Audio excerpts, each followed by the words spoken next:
This episode is sponsored by Free Market Kids. Hi, everybody. Welcome to part 4 of my conversation with Lindsay. That starts to get into a really dystopian kind of a world. Well, my question is, why are they even charging us taxes if they're taxing us through inflation already anyway? Right? Oh, that's the best meme on the internet. Like, if taxes don't cause inflation, then why am I paying them? Or rather, if printing money doesn't cause inflation, then why am I paying taxes? Yeah, but you'll never hear a good answer to that. Yeah. Well, anyway, moving on. You're doing this Airbnb experience, and you mentioned that most of your audience actually are older than you. Oh, significantly. Yeah, the average age is probably 60 and up.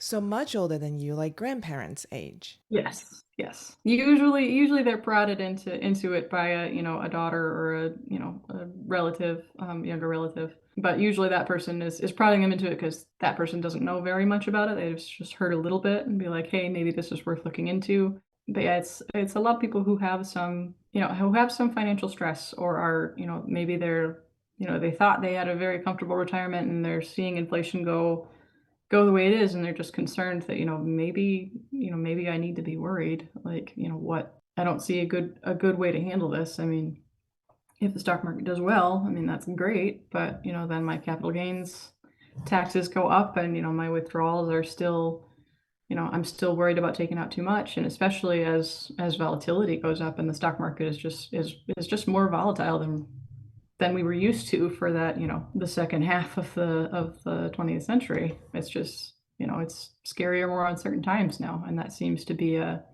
certainly an underlying reason that people come to me.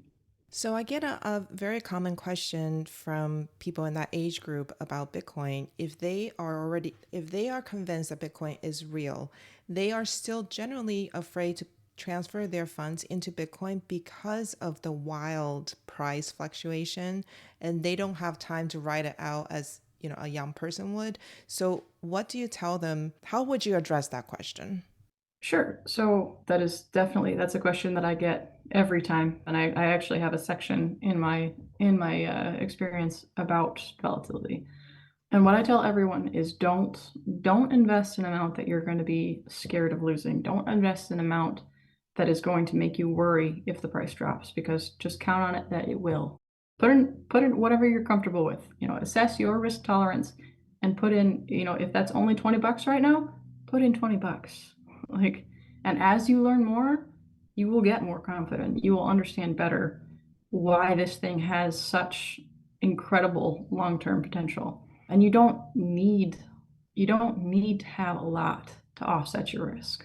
Honestly, I think that, if you put in 1% of your net worth, I think that's going to protect the vast majority, if not all, of your net worth, because we are so early in this game.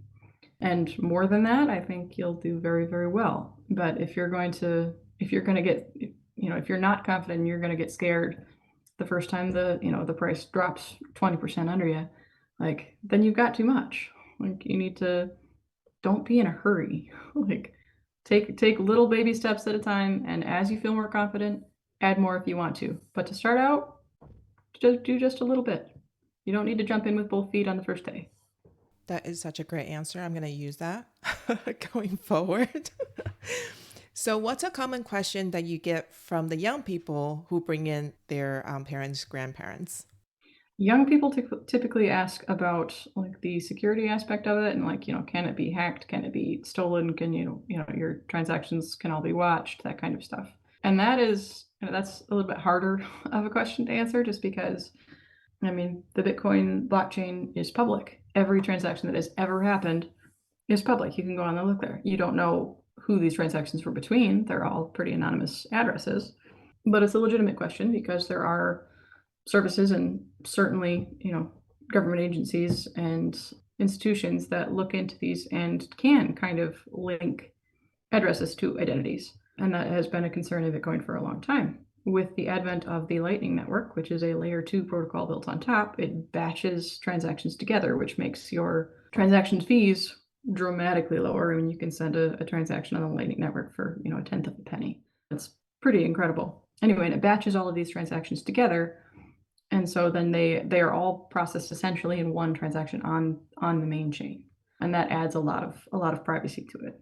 As far as, and there are more protocols being built. There's a new one, Arc, that I just heard about not too long ago, which sounds pretty amazing. And then like the whole Fedimint protocol. There's an incredible amount of innovation happening right now, especially considering how small the space is. It's just mind blowing. Anyway, so the privacy issue is definitely being resolved in real time right now, and it's dramatically better than it was when Bitcoin was brand new. And I think that within a couple of years that will be a complete non-issue. It's already well on its way. And today, if you were willing to do a little bit of research and take some extra steps, you can have pretty good privacy on Bitcoin networks, certainly better than you can do with credit cards or debit cards or any kind of electronic payments. The other question to do with security, I like to kind of point out that there are a few different ways of holding Bitcoin. You can hold it in exchange. You could buy it on Coinbase and they hold it for you. You can have a multi-sig arrangement, which we won't go into that. That's kind of technical. Or you can have it on a hardware wallet. You can have it in cold storage, as they call it. And if you hold your stuff on Coinbase on some kind of exchange where you bought it, or you put it into a custodial wallet, there's definitely a potential there for people to hack that, especially if you're holding in a place like Coinbase, like Binance. And what that is that they are holding lots and lots of people's money in one place. You're making a honeypot. You're making it so that the most sophisticated hackers in the world are going to attack that. And at some point, even if they're not necessarily going over the Bitcoin itself, like it's a data repository. Like they can do data breaches. They can secure some of the funds, or whether it's Bitcoin or any of the other altcoins or anything that are held on there. But when you hold it all in one place, you're creating a target. You're creating a honeypot that people with those motivations are going to attack. If you hold it in cold storage, you only have yours. The only way to hack that is to break into your house and steal that hardware wallet that isn't connected to the internet. Guess your password, guess your PIN. And even then, if you realize it's gone, like you can log onto a different computer the next day and still have all of your funds and safely move them. Like the amount of security that you can have with Bitcoin is unlike anything we've ever had before. You can be a refugee trying to leave the country, and you can memorize 12 words in your head, get to the other side of whatever border you're crossing, and have your entire life's net worth, and there was nothing anybody could rob from you on the way. You can't do that with cash. You can't do that with gold. You can't, there's no good way to do that except through Bitcoin. So the security aspect of it is not an intuitive one to kind of wrap your head around. It doesn't have security because Coinbase protects it or something. It has security because it's attacked around the clock by the most sophisticated hackers in the world. I watched a video on this by Andreas Antonopoulos. I'm not sure how you pronounce his name. He did a much better explanation of this than I did. But I think that principle is just kind of difficult to get, that it generates immunity by the fact that it is constantly attacked. And yet for the last, since 2008, it's run without a hitch. And there have been no hacks of anyone holding Bitcoin in their own custody. Whereas if you leave it in charge of somebody else, if you have somebody else hold your money for you, that's taking a risk. I mean, it's a risk nowadays. Clearly there's been, bank runs and stuff. Like your money isn't safe with custodians. And Bitcoin is one of those things that it allows you to take charge of your own finances and be your own bank. And that is the most secure way to hold purchasing power that there has ever been. Yeah, all really, really great points. So where do you see yourself going forward? I know that you're back in school and you're studying IT now. So do you see yourself going into the tech side of it now?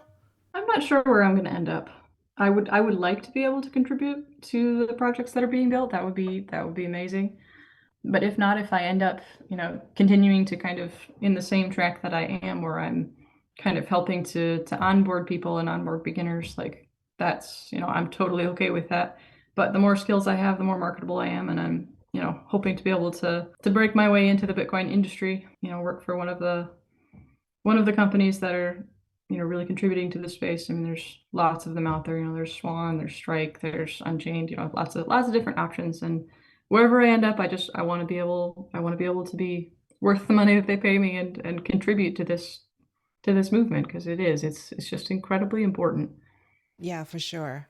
Any last recommendations or suggestions for women who are still not sure? Depending on how much time you want to put in, I think that one of the most compelling things that really kind of pulls on your heartstrings about this is a book by Alex Gladstein called Check Your Financial Privilege. And it tells stories of the people around the world and the movements in, developing nations and stuff, where Bitcoin is central to them being able to fight back against, dictators and autocrats and, you know, skyrocketing inflation and cost of living. I just like it really, really hammers home the why of this movement and why it is so important. Because I feel like, in places like the US, like it's really easy to dismiss it as, why would I ever need that when Visa works just fine? And you don't realize how incredibly important it is. That's probably my number one recommendation. If you're still on the fence and if you don't want to go, all the way, and you're not going to devote yourself to reading a book, then just don't write it off. Just maintain an open mind, even if you're not going to, delve into it right now. Be open-minded about it and take everything that you hear about on the news with a grain of salt. That is not not an objective reference point. There's a lot of vested interests in keeping Bitcoin as sidelined as possible. And if you look at the funding, it usually shows that. So yeah, those are my two recommendations. It's, an excellent book about recognizing what the important whys are behind this movement, and not getting turned off by people and interests that are not objective and they're not disclosed usually with those interests. They're not going to tell you that, that they have a lot of stake in the system remaining the way it is. Yes, thank you very much for that. So, for people who are near where you are or driving through Michigan, how would they find your Airbnb experience? Absolutely. Come sign up. It's called Drink Wine and Learn About Bitcoin. I am, like I said, on Airbnb. I'm also on Meetup, and if you find the Meetup page, there will be a link to the Airbnb page. Either one works fine. Yeah, don't be afraid to send me a message or reach out. I am happy to meet up and happy to accommodate. Even if you don't want a class and you just want to, grab a beer and hang out, let's do it. Awesome. Thank you so much. It's been such fun listening to your stories and sharing your knowledge with everyone. We'll wrap up here. All right. Thank you so much for having me. Thanks for joining us today and learning with us today. If the discussion with our guest resonated with you and you would like to dive deeper into the world of Bitcoin, don't miss out on joining the Orange Hatter Women's Reading Club. The meetup link is in the show notes. Also, if there are women in your life whom you think would both enjoy and benefit from learning more about Bitcoin, please share Orange Hatter with them. Until next time, bye!